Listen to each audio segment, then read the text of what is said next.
In the hustle and bustle of modern life, I once found myself a captive to my emotions. Like a puppet on invisible strings, my reactions were swift and often uncontrollable. The world could throw a curveball, and I'd swing wildly, unleashing a storm of words or actions.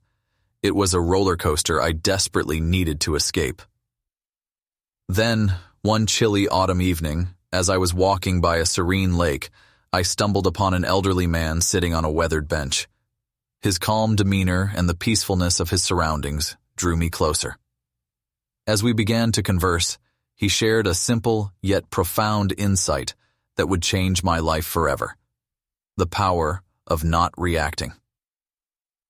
The man introduced himself as Samuel, and his eyes twinkled with wisdom. He told me that life, like the waters of the lake, could be turbulent at times, but one could find serenity by controlling their reactions. Intrigued, I listened as he recounted his own transformative journey. Chapter 1. The Awakening. Samuel explained that his own journey had begun in the most challenging of circumstances. Years ago, he had faced a bitter divorce that left him emotionally shattered. His immediate reaction had been anger and blame, but he soon realized that this path led to more suffering. One day, while attending a support group, he heard about the power of not reacting. It was like a light bulb going off in his mind. He decided to embrace this philosophy and began practicing it daily. Chapter 2. The Art of Pause. The first step in his journey was to introduce a pause into his life. Whenever a situation triggered a strong emotion, Samuel would take a deep breath and count to 10. This simple act allowed him to distance himself from his immediate reaction and gain a semblance of control over his emotions. He told me about a time when his ex-wife had criticized his parenting skills during a visitation exchange.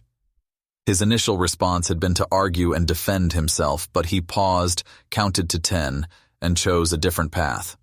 Instead of reacting defensively, he calmly acknowledged her concerns and discussed potential solutions. The tension dissolved, and they were able to communicate more effectively. Chapter 3. The Ripple Effect. As Samuel continued to practice the power of not reacting, he noticed a profound change in his life. His relationships with his children improved, and he became a more patient and empathetic father. At work, he no longer engaged in heated arguments with colleagues, and his professional reputation flourished. One day, he received a scathing email from a disgruntled coworker. Instead of firing back in anger, Samuel paused, composed himself, and crafted a thoughtful response. To his surprise, his coworker responded with gratitude for his professionalism, and the conflict was swiftly resolved. Chapter 4. Inner Peace. Samuel's journey also led him to explore meditation. He found solace in the practice, using it to cultivate inner peace and resilience. Meditation became his anchor during turbulent times, allowing him to remain centered and emotionally balanced. He described how meditation had helped him deal with a particularly challenging period when his mother fell seriously ill. Instead of being consumed by fear and grief, Samuel remained calm and present, providing much-needed support to his family during a difficult time. Chapter 5. Inspiring Others.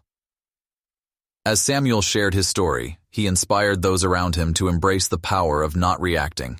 He taught them that it wasn't about suppressing emotions, but about choosing how to respond. He encouraged them to pause, reflect, and channel their emotions constructively. Chapter 6. Passing on the wisdom. Before parting ways with Samuel, I asked him how I could embark on my own journey to harness this power. He offered me a simple but invaluable piece of advice. Start by becoming more aware of my reactions. Keep a journal, he suggested, to document my emotional responses, no matter how minor. With Samuel's guidance, I began my journey toward emotional control. I practiced pausing before reacting, and I slowly started to notice a change in my life. Arguments with loved ones became less frequent, and I became more patient and empathetic. Chapter 7. The Transformation. As the seasons changed, so did I. The power of not reacting became my guiding principle. I channeled my emotions constructively and embraced the serenity within me. Life's challenges, instead of overwhelming me, became opportunities for growth.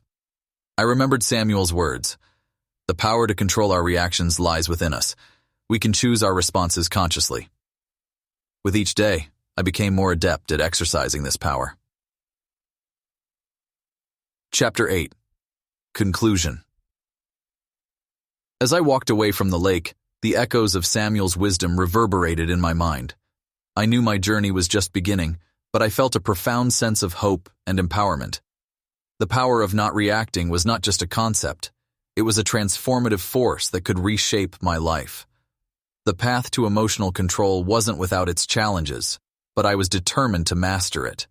The serenity I sought was within my reach, and I would continue to harness the power of not reacting to create a more peaceful and fulfilling life.